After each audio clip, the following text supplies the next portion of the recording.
instrumento de coleta de dados. Vamos falar hoje sobre o questionário, não é, pessoal? Questionário, ele tem relação direta com estudos com abordagem quantitativa, né? Isso já é sabido, mas é interessante a gente enfatizar. A abordagem quantitativa, ela existe para classificar estudos com análise de frequência, né? Então, quando você tem um instrumento de coleta de dados, um questionário ou um formulário com perguntas fechadas, né? Esse tipo de pesquisa ele se classifica com abordagem quantitativa, né? Então, aqui, ele tem alguns formatos de resposta, né? A pesquisa quantitativa tem alguns formatos de respostas. Podem ser dicotômicas, né? Aquelas de sim ou não, escolhas únicas, aquela que você marca só uma, só tem uma resposta. A escolha múltipla ou a múltipla escolha, né? Como a gente quiser pronunciar, você pode marcar mais de uma alternativa. E, por fim, as escalas, que são modelos de respostas já estudadas e já validadas, né? Então, nós temos modelos de respostas à nossa disposição para a gente usar e não errar, né? É muito comum em pesquisas de mercado, nós notarmos perguntas, muitas respostas dicotômicas. Isso não é praxe. Eu já havia falado disso anteriormente.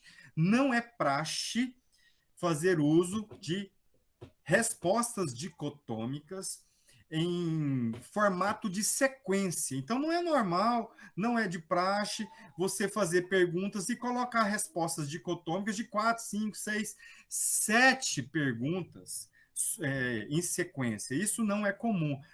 As respostas ou a escala dicotômica, a resposta dicotômica, nós podemos dizer assim, elas existem para abrir novas formas de respostas, né?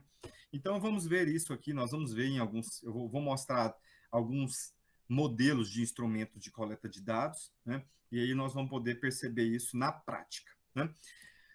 Então eu quero mostrar aqui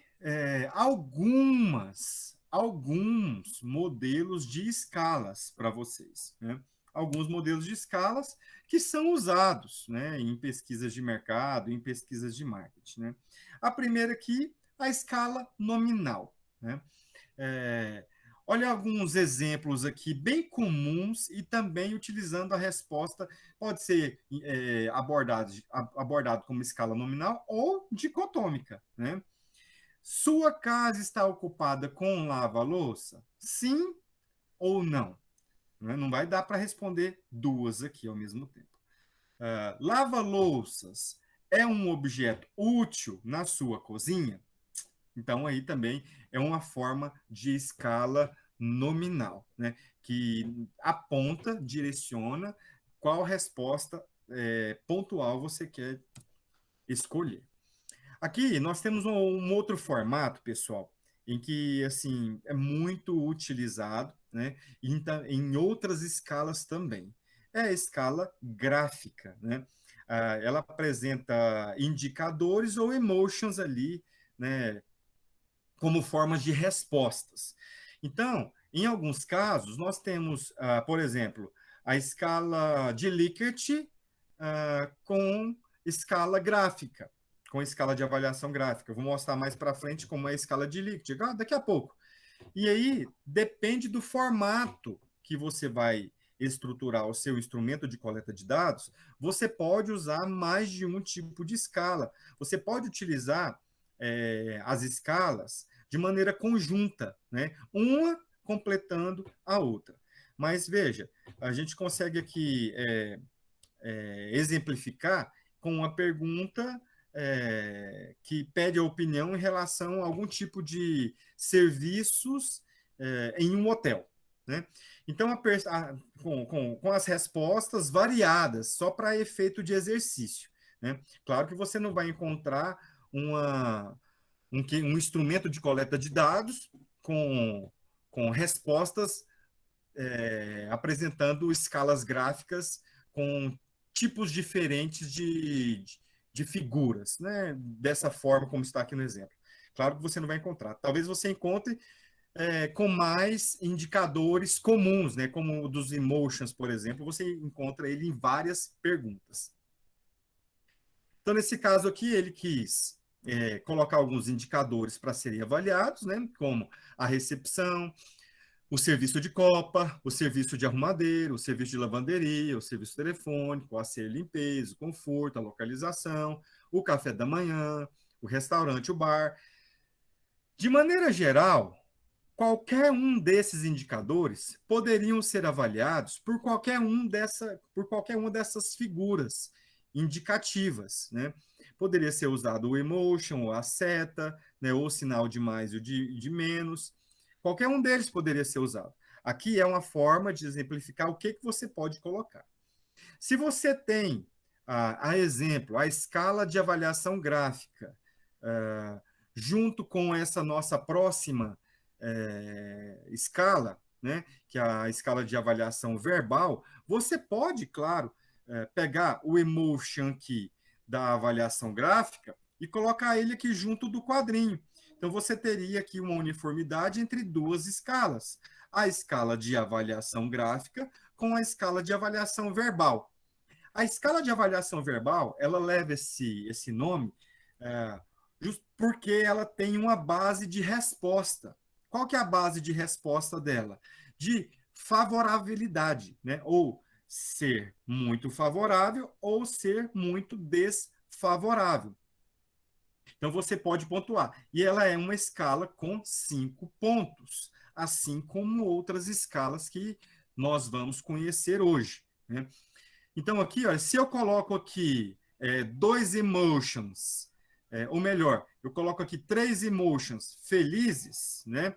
Eu poderia fazer referência a muito favorável.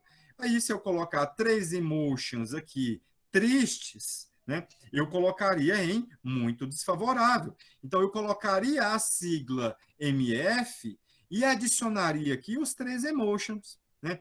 Aqui dois emotions, aqui um emotion, por exemplo, sem alegria e sem tristeza, né? Aquele que está, digamos, sem expressão, né? Então, nós poderíamos colocar um emotion aqui sem expressão para identificar a variável indiferente. Então, o que é uma outra forma de escala? A escala de avaliação verbal. Aqui tem-se a escala de avaliação verbal 2, ou seja, muda-se também a expressão. Se aqui é de muito favorável, aqui é de ótimo, bom, regular, ruim e péssimo. Tenho certeza que algum de vocês, em algum momento da academia, para elaborar um questionário, pode ter utilizado algum tipo de escala até agora apresentada sem saber o nome dessa escala, né? Tenho certeza, né, que em atividades acadêmicas, né, ou exercícios feitos com algum professor para fazer pesquisa na área da universidade ou fora dela, né, com algum tipo de organização, provavelmente algum de vocês podem ter arriscado em utilizar essa escala de avaliação aqui, ó, né? Então, ela é identificada pelas expressões ótimo, bom, regular, ruim, péssimo, né? E aqui, algumas vezes, você também embute aqui o não sei para tentar colocar como anulação da resposta. Eu, particularmente, gosto muito da escala de avaliação itemizada. Particularmente, gosto muito. Essa escala, ela tenta aproximar a abordagem qualitativa da abordagem quantitativa, ou o inverso, desculpe. Ela tenta abordar o estudo quantitativo, que é a sua proposta eminente, com o estudo qualitativo. Porque, veja,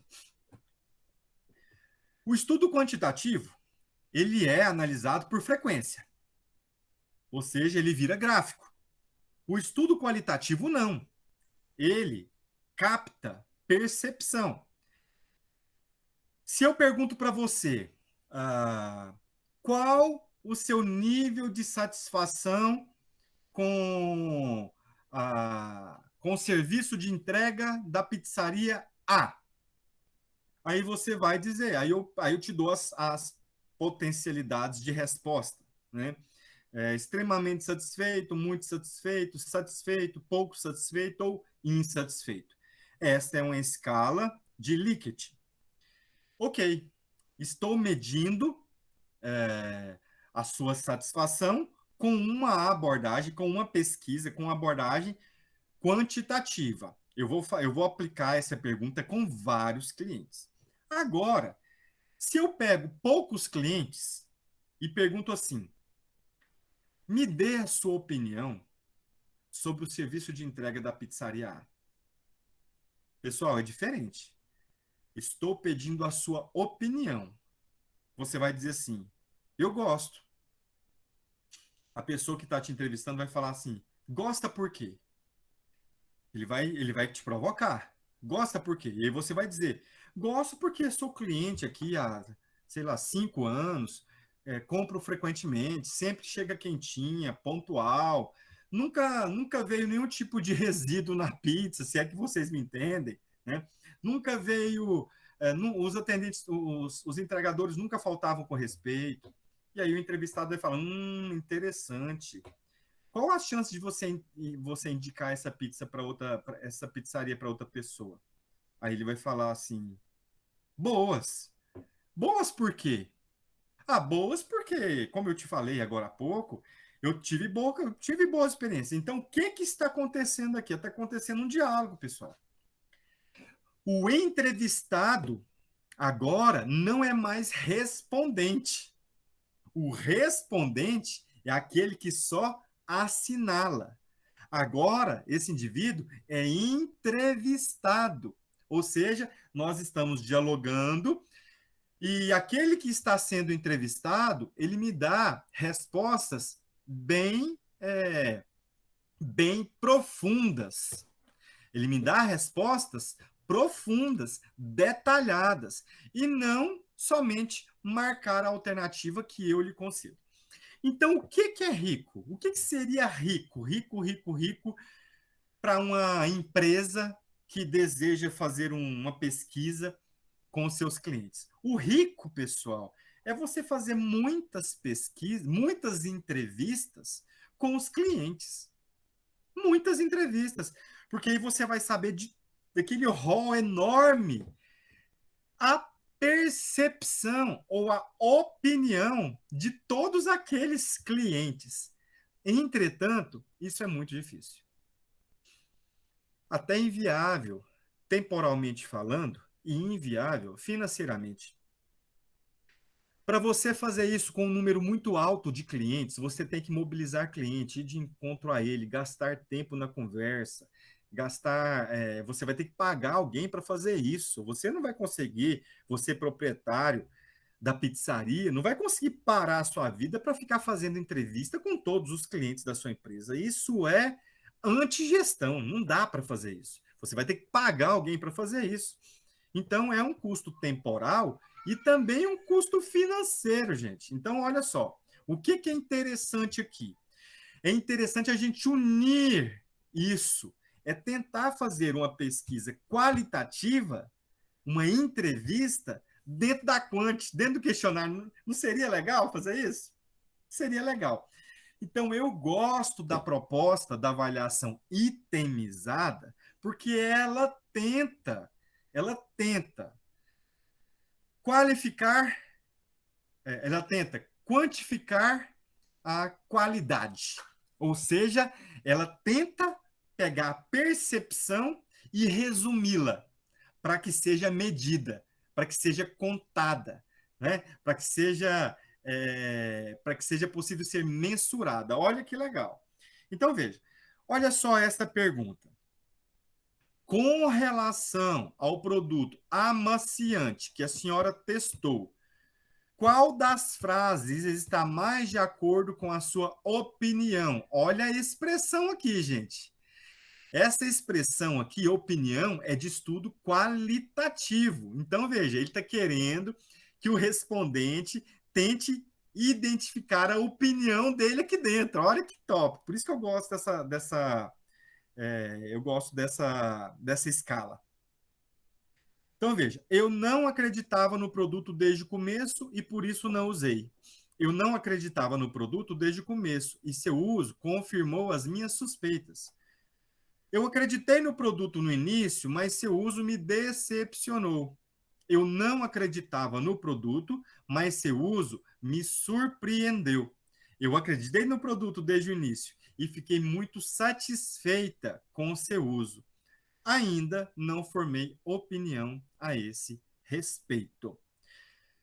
Eu poderia trocar essa escala, gente. Eu poderia colocar assim, ó, extremamente insatisfeito, muito insatisfeito, satisfeito, muito satisfeito, extremamente satisfeito.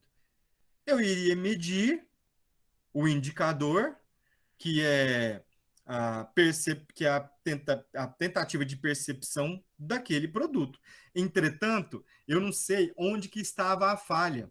Eu não sei onde estava o indicador que eu poderia utilizar com a estratégia, que eu não sei.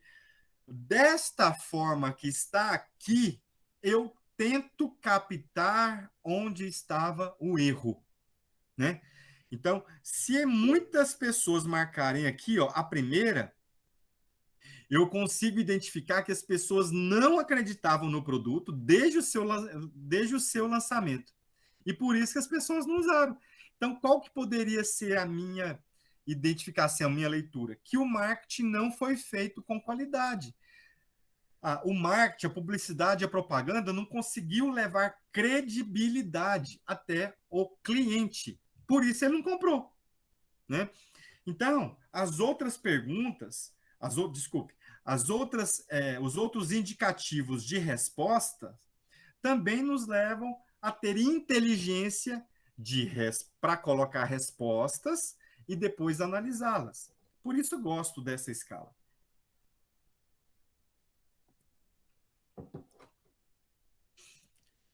Então, aqui nós temos uma outra escala, a escala de ordenação.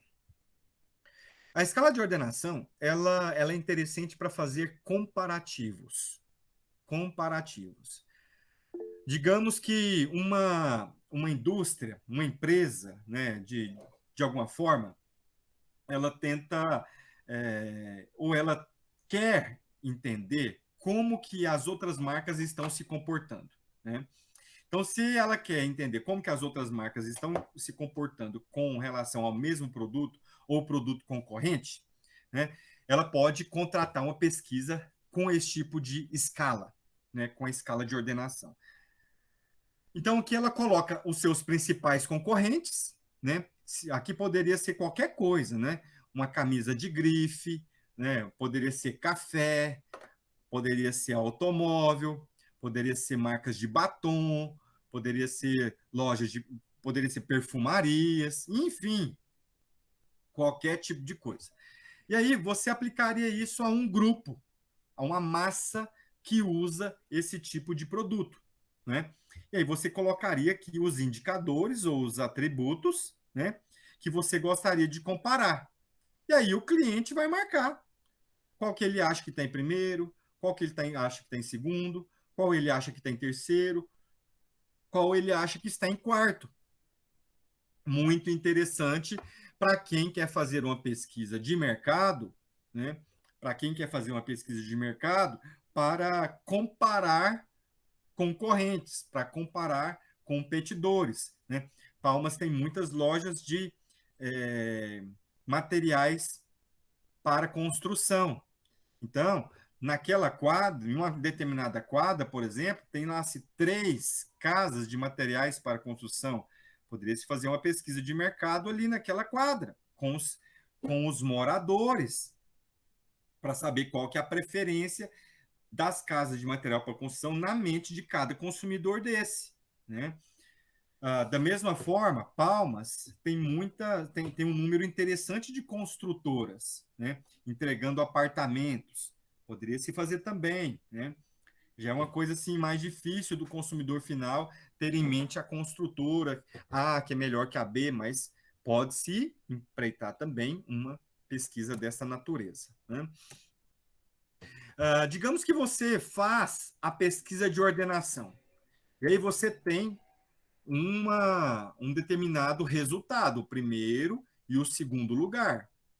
Agora, você quer fazer um comparativo entre essas duas empresas, entre essas duas marcas, né? Então, aí você utiliza a escala comparativa.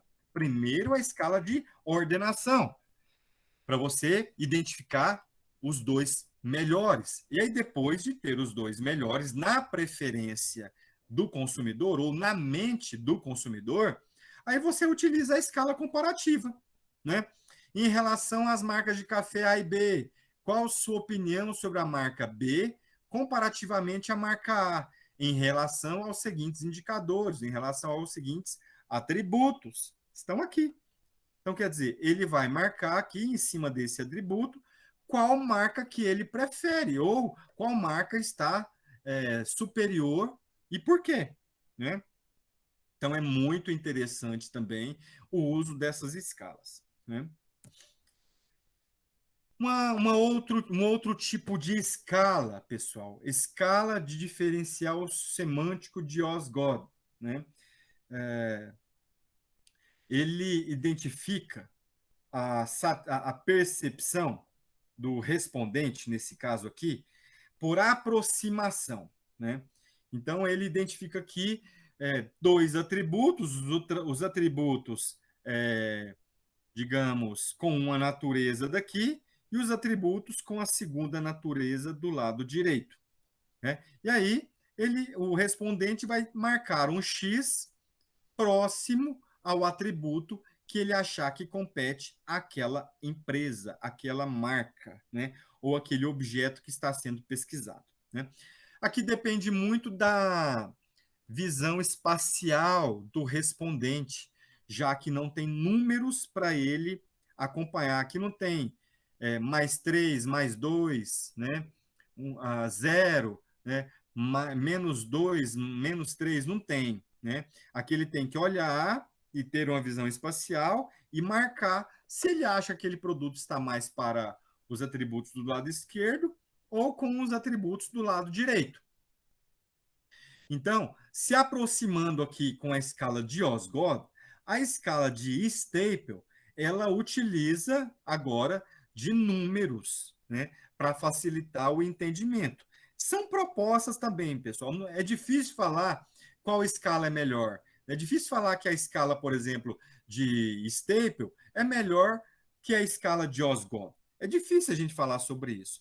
É questão de preferência e de objetivo, né, na aplicação ou no uso daquela escala, né? Então, aqui você consegue, inclusive, depois fazer somatórios, né? Aqui, ó, utilizando os mesmos atributos ou os mesmos indicadores, né? Anterior aqui, ó. Então, você pode colocar aqui, em relação à pureza desta marca que está sendo estudada, qual é a pureza, né?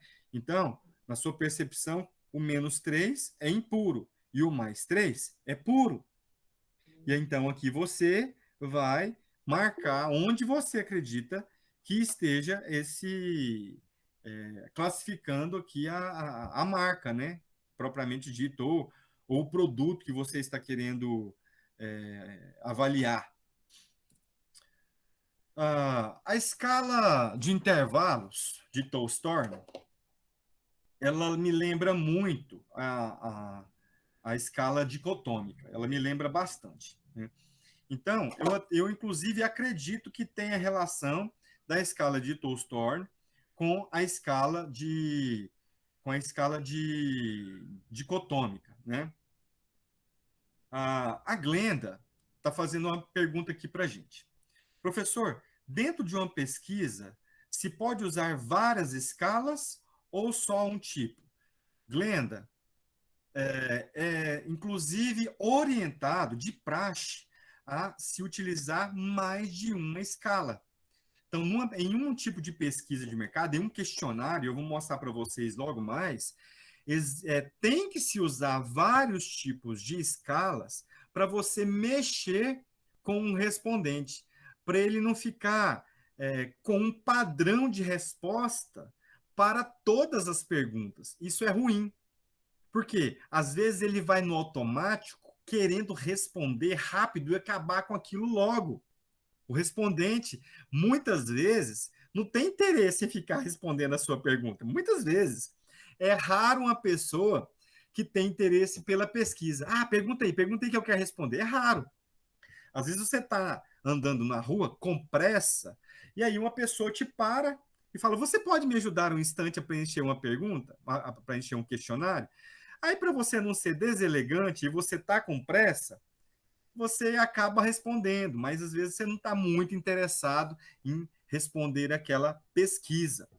De igual modo, você está na sua casa assistindo televisão, ou você está no trabalho e seu telefone toca, né? E tem alguém ali do outro lado da linha que está querendo fazer uma pesquisa com você. E aí, para você não ser deselegante, você querendo ajudar a pessoa, né? Aí você vai acabar falando, não, tudo bem, posso responder. Então, de maneira geral, para você não ficar viciado nas perguntas e as respostas todas padronizadas, então é comum, como estratégia de pesquisa de mercado, você mudar o tipo de escala para mudar a mente do respondente. Né?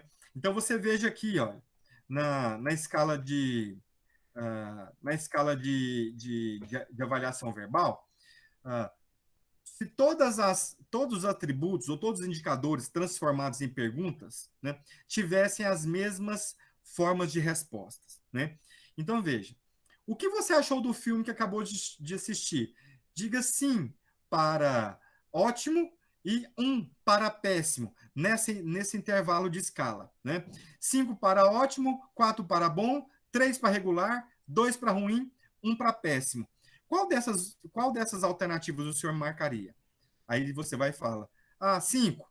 Em relação à natureza do filme, 5. Em relação ao conteúdo do filme, 5. Em relação à poltrona do filme, 5. Em relação às pipocas que estavam na frente, 5. Percebe? Se você tem a mesma estrutura de assertivas, de cabeçalho, de perguntas, e tem a mesma estrutura de resposta, ele vai te dando respostas automáticas, sem prestar atenção naquilo de fato que você está perguntando. Então, é interessante e importante para uma pesquisa de mercado, para a elaboração de um instrumento de coleta de dados, você mudar de maneira estratégica a escala, tá? Ah, então, continuando aqui, olha, de onde eu tinha parado, estava aqui, eu estava aqui na de Tolstorne. Ah, ele pede para você escolher entre um e outro. O que muda, então? Muda que a escala não está verbalizada. Não tem sim e não em todas elas. Não tem sim e não em todas elas. E nem concordo e discordo escrito em todas elas. Talvez se tivesse escrito concordo e discordo em todas elas, inclusive a escala teria outro nome. Talvez escala tipo Tolstorne. Né? Como em muitos casos a gente coloca a escala tipo verbal. Né? Tipo Likert, quer dizer, se aproxima daquilo que é a escala, né? Mas não é a escala de maneira original. Então, por que não é dicotômica? Porque não está aqui expressado o concordo, o descargo, ou sim e o não. Né? Então, este formato de escala, ele é conhecido como Tolstorne, apesar de ter similaridades com outras escalas. Né? Então, aqui, de certa forma, ela tem a sua usabilidade, né? Ela tem a sua importância, ela tem a sua relevância, né? Então, veja, é muito interessante, né? Obrigado, Euclenda. quero participação mesmo. Então, olha só, é uma outra escala e tem as suas propostas, inclusive para quebrar raciocínio, né? Para quebrar o raciocínio ali viciante ou viciado do respondente e dar uma quebra, e aí você insere a escala de Tolstói para ele dar uma respirada. Você pode até voltar depois com a mesma escala, mas você, com a mesma escala anteriormente, mas você quebrou o raciocínio viciante dele nas respostas. Aqui está a escala de Likert, né, que eu vim já falando dela, porque, na minha opinião, é uma das mais conhecidas, uma das que tem usos mais frequentes.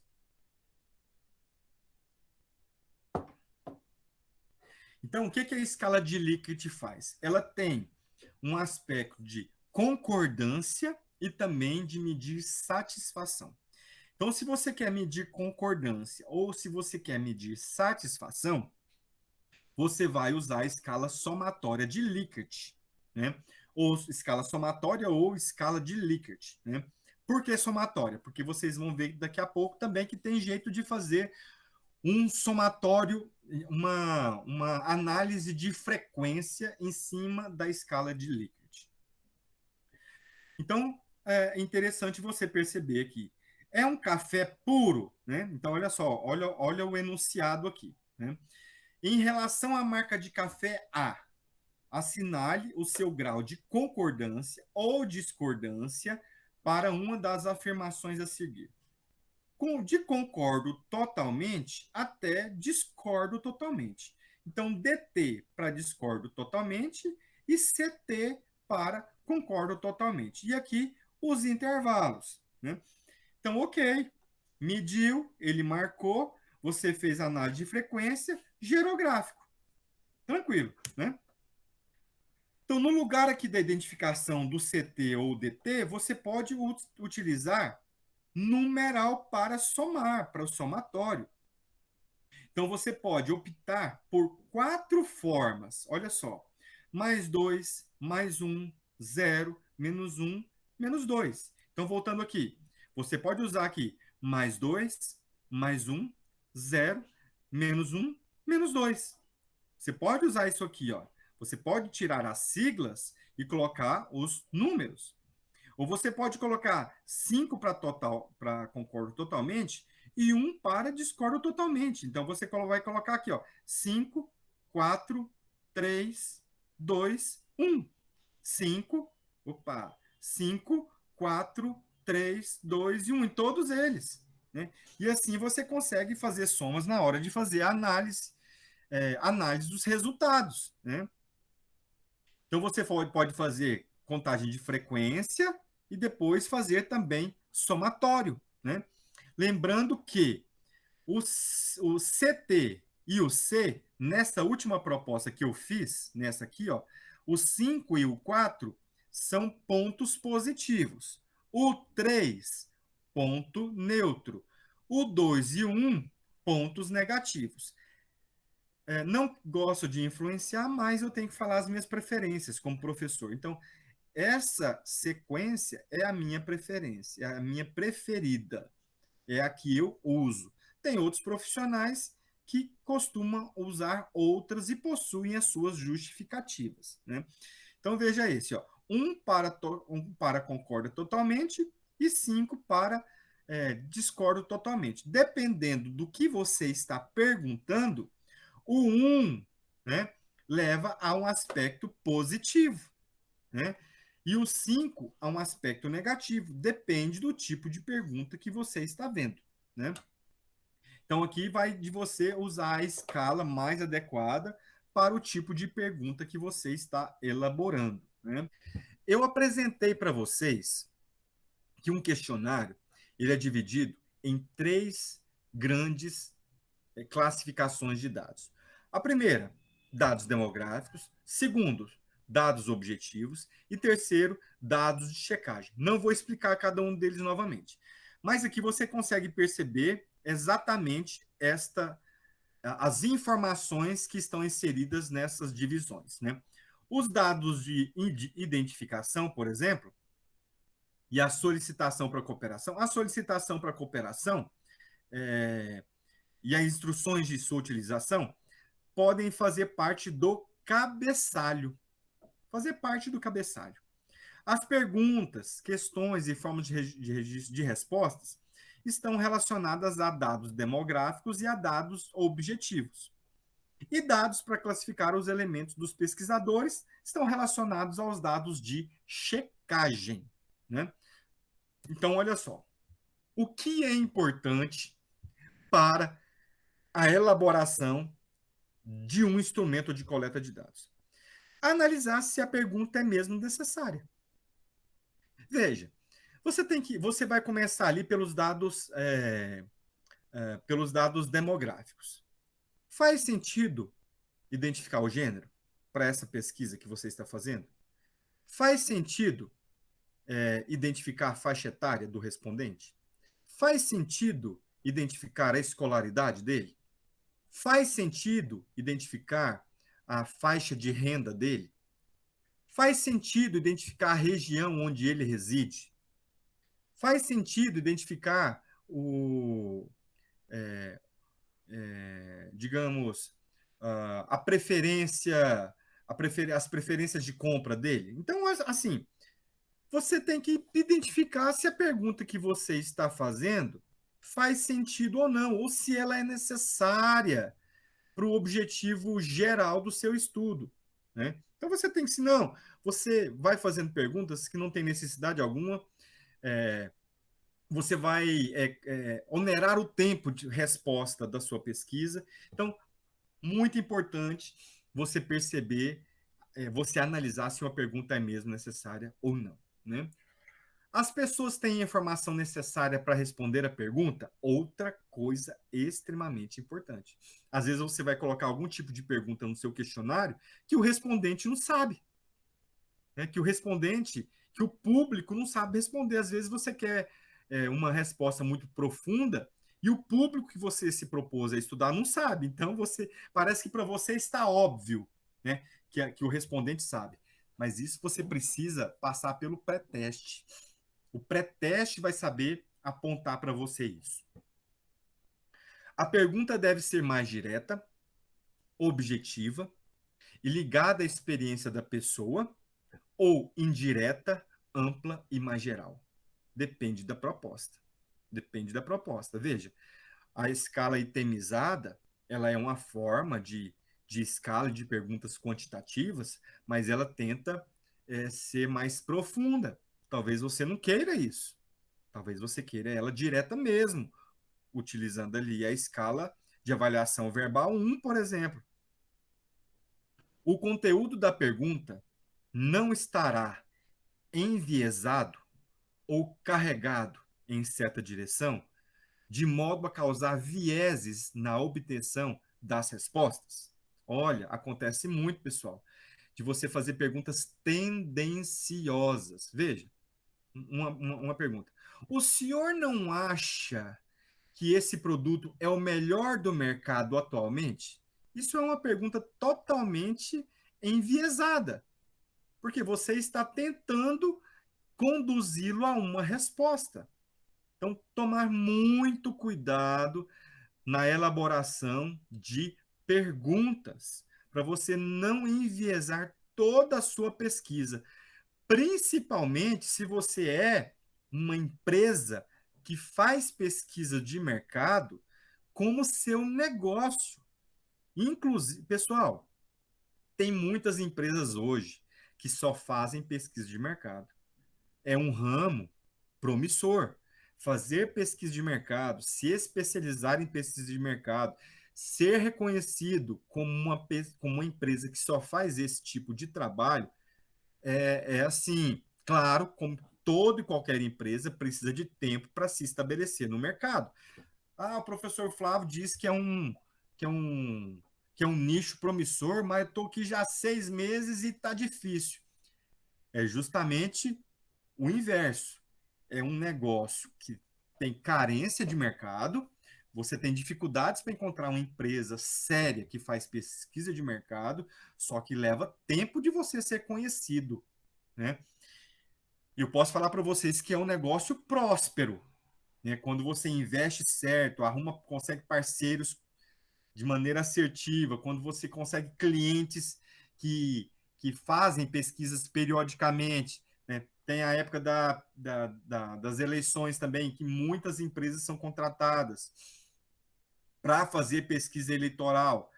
É um ramo de atividade lucrativo, mas como qualquer outro tipo de negócio, requer dedicação, requer especialização, requer conhecimento, investimento, né? Mas é um negócio muito bom, é um negócio muito bom. Então veja, se você é uma empresa de pesquisa de mercado profissional e você está desenvolvendo uma prestação de serviço, você não pode fazer perguntas enviesadas. Você tem que ser neutro nas suas perguntas para que você obtenha resultados concretos, reais, né? E não mascarados.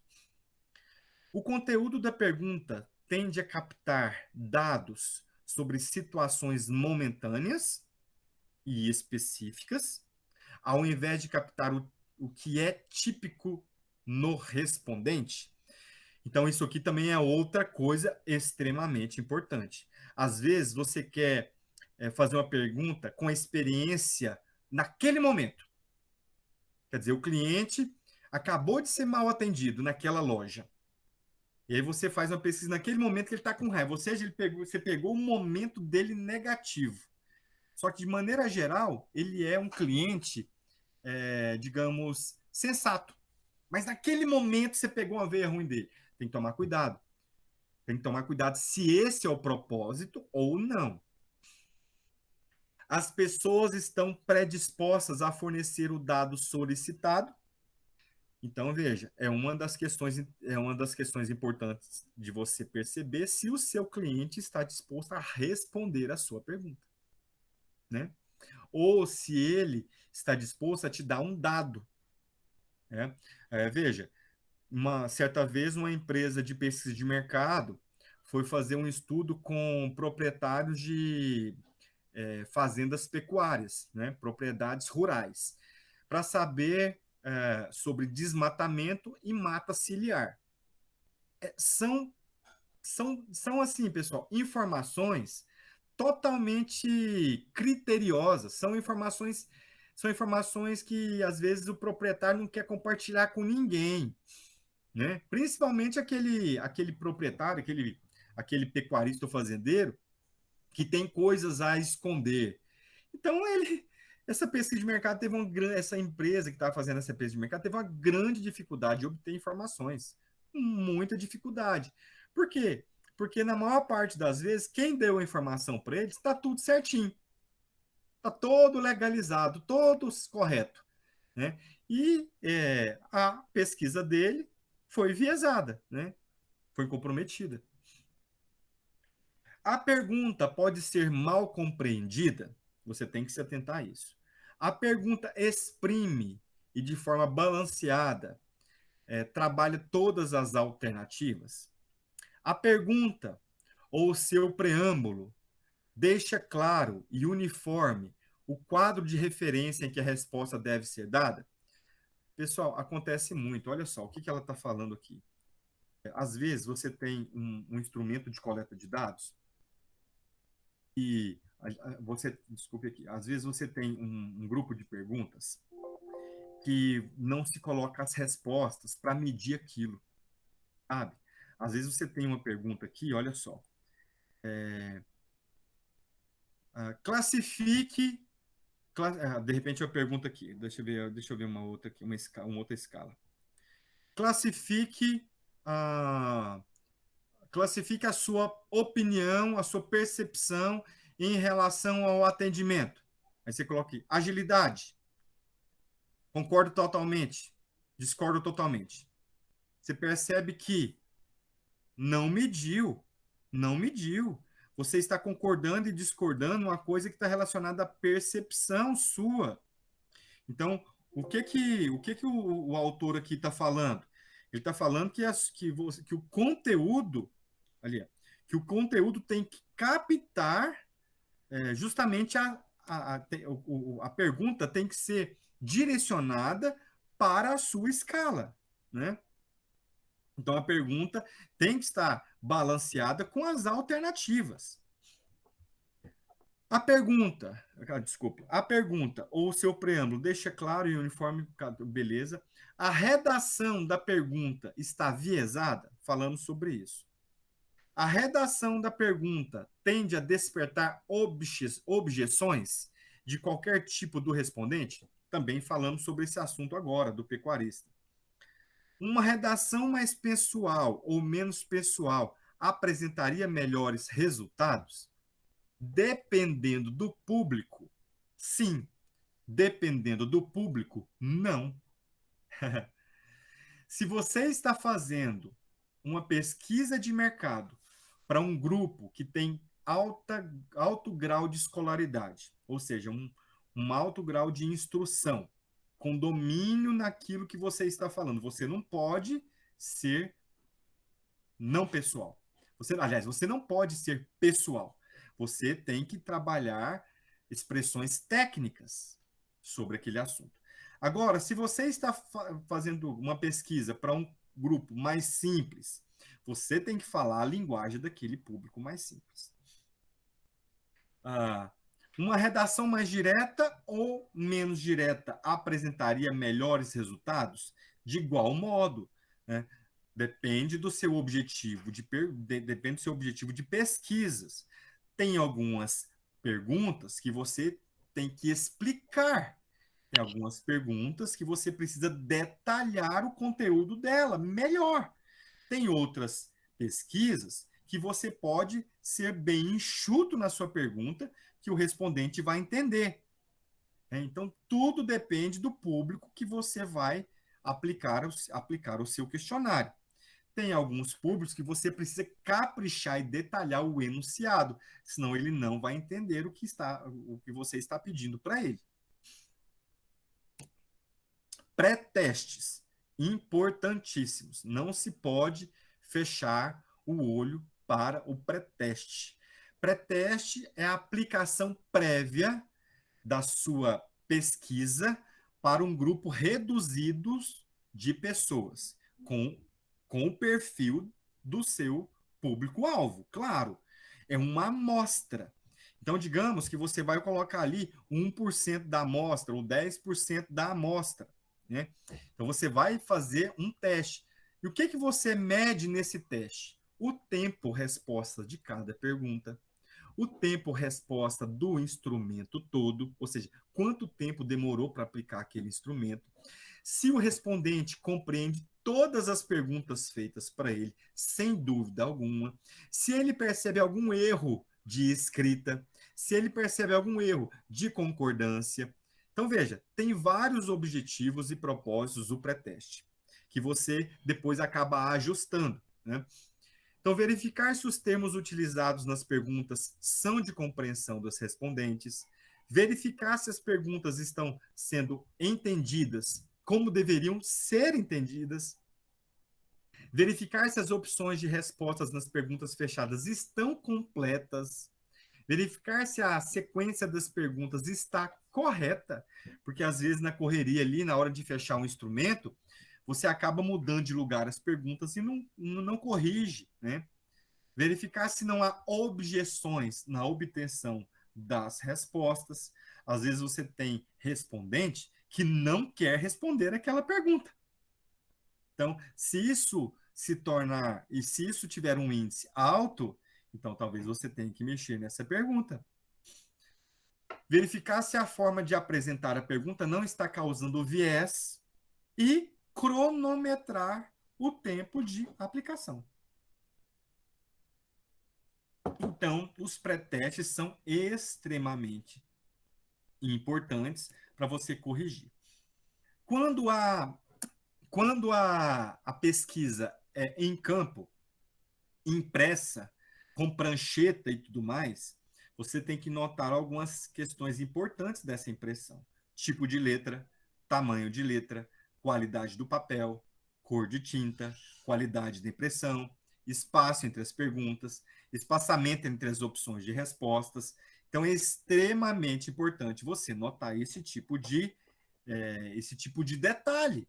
Não dá para você imprimir de qualquer forma, não formatar. Quando você aplica um instrumento de coleta de dados, um questionário sem formatação, já denota má qualidade, já denota falta de preocupação com a qualidade daquilo. Né? Olha uma nova pergunta aqui. Se na avaliação das respostas do pré-teste for identificado que preciso de modificação, teria que aplicar outro pré-teste? Glenda, aí o que você teria que fazer? Você teria que corrigir com base naqueles apontamentos. Por quê? Toda pesquisa ela tem um custo e você tem uma pressa na aplicação e nos resultados. Então, quem está aplicando tem que ter uma percepção muito boa sobre o conteúdo e uma percepção de quem está respondendo. Então, se você percebeu correções, né, mas aí você vem e corrige, e você tem tempo para fazer nova aplicação de pré-teste, opa, não é descartável. A questão é só em relação a custo e a velocidade da aplicação. Se isso não for um problema, faz-se de novo o pré-teste. Né? Se não teve rejeição e nenhum problema, o pré-teste, aquela amostra do pré-teste, você já aproveita para o quantitativo que você precisa fazer na pesquisa principal. Né? Agora, se você percebeu que tem que corrigir mais coisas, você já interrompe aquela amostra e já corrige de novo o seu questionário para depois voltar para a pesquisa principal. Né? Mas na maior parte das vezes, a gente corrige só uma vez. A gente faz um pré-teste somente, em função do custo e do aspecto temporal de fazer e entregar a pesquisa. Antes de passar aqui a atividade para vocês, eu quero mostrar aqui alguns tipos de instrumentos de coletas de dados. Né? Olha só. Tem uma plataforma aqui muito interessante, né? Tem aqui, não sei se vocês já conhecem, mas pode fazer uso, pessoal, muito bacana. Não precisa ser só pesquisa eleitoral, não. Por mais que ela tenha aqui a proposta de pesquisa eleitoral, não precisa ter. O Google Forms também tem, né? Se você vir aqui, ó, né? O Google Forms também tem, o Google Formulários também tem, né? Então você clica ali, né? Faz um teste em branco aqui, né? Tem aqui a forma de você fazer o cabeçalho, tem os tipos de perguntas, né? Não vou dar aula disso aqui não, viu, gente? Depois eu dou um curso de extensão aí, né? Mas aqui, ó, tem os formatos de perguntas que você pode colocar, né? Então aqui, ó, múltipla escolha, né? Aqui, caixa de seleção, você pode marcar mais de uma percepção, tem aqui os modelinhos de caixa suspensa, né? Tem as escalas lineares vai de 1 a 5, quando eu mostrei lá para vocês as escalas, né? Então, nossa, tem algumas opções aqui, tá? Tem algumas opções. As respostinhas curtas que são para pesquisas qualitativas ou de opções, para marcar opções, né? Tem pesquisas qualitativas com respostas mais longas. Tem aqui algumas opções, né? Tem aqui algumas opções. E tem esse aqui também que é bacana, né? Para você criar aqui uma pesquisa rapidinha, ó, né? Eu coloquei aqui e tal. Eu já estava navegando aqui, eu não sei se ele vai deixar eu navegar. Deixou. Então, eu vou fazer aqui, ó. Depois eu vou até colocar aqui o link, colocar o link aqui no bate-papo. Depois você, quem tiver curiosidade, né? Entrar, dar uma olhadinha, muito interessante. Então você tem aqui, ó, você faz uma nova pesquisa, escreve aqui o título da sua pesquisa, né? Eu até comecei a fazer aqui uma teste hoje, ó. Você cria aqui a sua pesquisa, ok. Tem várias opções, né? Aqui é bom que você vai exercitar o seu inglês. Né? Teste 2 aqui. Vou editar ele. Então aqui, ó, vou adicionar uma nova pergunta, quero adicionar a minha introdução, né? Aí aqui eu coloco as minhas respostas, se eu quero múltipla escolha, né? Se eu quero múltipla escolha, eu vou colocar aqui, vou colocar as minhas opções. Se eu quero, opa,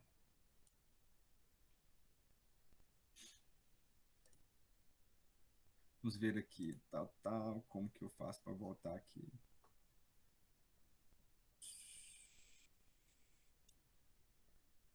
Se ele não está permitindo voltar lá, mas ele tem muitas opções aqui, gente, muitas opções. Vamos ver se ele vai deixar eu voltar. Ele não está deixando eu voltar ali.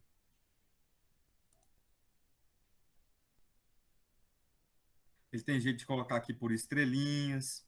Aqui, né? Tem jeito de você optar aqui por estrelinha.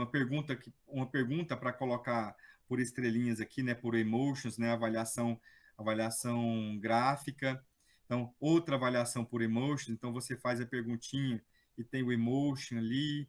Para curtir ou não curtir a pergunta. E se você quiser colocar alguma imagem para eles avaliarem qual a imagem, né? Barra deslizante aqui para você colocar de muito satisfeito até muito insatisfeito. Muito bacana, viu, pessoal? Muito, muito 10. Gratuita, tá? Gratuita. Né? Então, aqui, olha a escala de diferencial semântico aqui, ó, que nós vimos hoje. Tá vendo?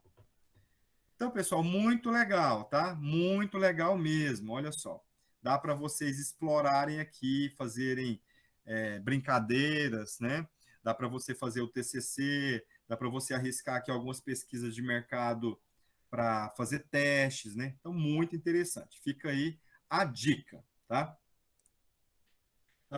Alguns modelinhos aqui de pesquisas de mercado. Alguns modelinhos de pesquisa de mercado. Este aqui, pesquisa de satisfação com colaboradores. Flávio, pesquisa de mercado pode ser feita com colaboradores? Claro, colaboradores são clientes, né?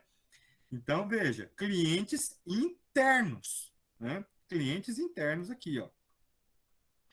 Então, eu tenho um grupo de perguntas aqui, ó. Eu tenho um grupo de perguntas, tá? Esse aqui não tem as perguntas demográficas, tem um outro aqui que tem. Mas aqui dá para você perceber que dá-se o grau de satisfação. 1 para totalmente insatisfeito e 5 totalmente satisfeito, né? Então, lembra que eu falei que grau de concordância e satisfação, escala de Likert, né? E olha só a quantidade de atributos ou indicadores que ele colocou em um quadro, né? Englobando aqui, ó, um tema principal. Então, todos esses atributos aqui estão em cima desse tema principal. Aí depois tem outros temas, né? Tem outros temas, ó. E aqui sempre a escala de Likert para medir, tá? Então, olha só, esse instrumento aqui é praticamente escala de Likert, ó, praticamente escala de Likert, para medir o grau de satisfação do colaborador. Tem esse outro aqui, que é para medir o perfil dos empreendedores de um determinado ramo, né? O perfil dos empreendedores de um determinado ramo. Aqui, se eu não me engano, é para medir o perfil dos empreendedores de lojas de franquias na cidade de Palmas. Então, aqui você já tem um grupo de perguntas demográficas, né? Faixa etária, o gênero, o grau de escolaridade, né? Então, aqui nós temos um grupo de perguntas já demográficas. Aqui a gente quer saber a classificação do negócio dele, e aqui nós já começamos com os dados objetivos. Não objetivos da percepção de serem fechados as perguntas, mas sim objetivos para alcançar os objetivos específicos. Então, veja, aqui eu tenho única escolha, aqui eu tenho uma dicotômica, aqui eu tenho uma avaliação verbal, aqui eu tenho única escolha, aqui eu tenho um de múltipla escolha, né? Aqui eu também tenho uma de múltipla escolha, e aqui ó, eu tenho escala de Likert. Percebe que eu tenho várias escalas aqui, olha, nesse instrumento de coleta de dados, eu tenho várias escalas, né? Aqui eu tenho avaliação verbal, aqui eu tenho única escolha, aqui eu tenho múltipla escolha, né? Aqui eu tenho dicotômica e aqui eu tenho escala de Likert. Percebe, ó? Então a escala de Likert aqui, ó, 1 para concordo totalmente e 5 para discordo totalmente, né? E aí vai se marcando aqui, claro, contagem de frequência, grupos de perguntas para a categoria de realização, grupos de perguntas para a categoria planejamento, e assim sucessivamente, né? E aqui, uma última pergunta para a múltipla escolha também, né? Então tá aí, olha que legal essa percepção. Tem uma pesquisa eleitoral de 2006, um pouquinho mais antiga, que dá para ver muitas escalas, muitas escalas dá para se ver aqui, ó. Aqui a classificação do entrevistador, aqui do entrevistado. Aqui tem algumas empresas de pesquisa de mercado, se ela identificar algum respondente que tenha trabalhado em algum segmento publicitário ou de marketing, eles rejeitam a participação. Olha só, nós estamos procurando algumas pessoas com características específicas. Você ou alguém da sua família trabalha em pesquisa de mercado, propaganda, rádio, partido político? Se sim, encerre. Por que que acontece isso? Porque pessoas que têm experiência de marketing, experiência, pode ser influenciadas ou pode influenciar de maneira negativa aquela pesquisa. Então, algumas empresas de pesquisa de mercado não aceitam que os respondentes que têm algum tipo de vínculo respondam. Então, aqui nós temos o grupo de perguntas demográficas, olha só, né, de única escolha, dicotômicas, né? Aqui também, olha, eu não tenho o objetivo aqui, pessoal, de ler as perguntas, mas só de apontar para vocês que nós temos vários tipos de escalas em um instrumento de coleta de dados, né? Então, olha só, vou brincar aqui, olha só, com as nossas escalas, ó. Vou brincar aqui com as nossas escalas. Essa aqui, por exemplo, ó, se parece com a escala de Staple, ó. Dela. Tá aqui, ó. Ela se parece com a escala de Staple e com a escala de Likert, né? Ela está mais com cara tipo Likert. Ela está com mais cara tipo Likert porque ela tem aqui o campo 0, né? E o Likert tem a partir do 1. E o Likert também tem 5, e aqui ele colocou 4 ou mais. Então não é Likert, mas tipo Likert, né? Então, olha só, eu vou disponibilizar para vocês também esses instrumentos que eu estou colocando aqui, só para vocês terem acesso como modelo, né? Aqui, tentando mensurar a faixa de renda, né, dos respondentes, aqui tentando perceber algum tipo de pergunta qualitativa, aqui já tentando identificar as primeiras opções de voto, né? Também com única escolha, tá aí um instrumento de coleta de dados. Olha, nota de 1 a 5, muito bom, né? Então, a escala de avaliação verbal aqui, né? Vamos lá só ver se eu não estou enganado com a medição, né? Escala de avaliação verbal, ó, ótimo, muito bom, bom, regular, né? Então, veja, é interessante a gente perceber a, o o esforço de quem fez esses instrumentos para a gente notar a qualidade efetiva da aplicação do instrumento de coleta de dados, né? Então, muito interessante, muito importante a gente perceber isso, né?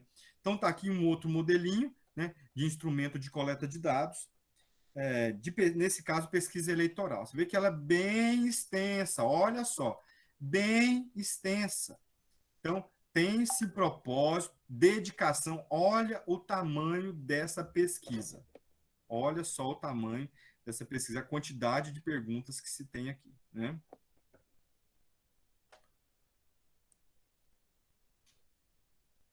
Deixa eu ver aqui só um pouquinho. Tá. Ok. Deixa eu ver aqui se no finalzinho ela tem os dados de checagem. Tá, não tem. Pessoal, vamos aqui às atividades. Vamos aqui às atividades.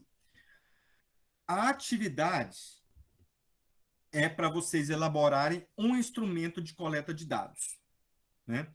Então, olha só atividades aqui. Elabore os objetivos e problemáticas para elaborar um questionário. Então, elabore a pergunta, problema, um objetivo geral e 3 objetivos específicos, né? E aí depois você elabora o questionário para atender esses elementos. O que eu estou sugerindo aqui? Para fazer 3 perguntas demográficas, 4 perguntas objetivas, 3 perguntas de checagem. Aliás, 2 perguntas de checagem, né? Eu peço para você usar no mínimo 4 escalas, uma dicotômica e uma múltipla escolha. Então, você vai fazer aqui, você vai usar pelo menos 4 escalas, uma dicotômica e uma múltipla escolha. O resto pode ser a seu critério. Os temas podem ser variados. Podem estar relacionados à satisfação de clientes para produtos e serviços, satisfação de colaboradores quanto a benefícios e salários, função, clima organizacional. Pode ser para identificar demanda para determinado produto ou mercado, pode ser para empreendedorismo, pode ser para pesquisa eleitoral, etc. Ok?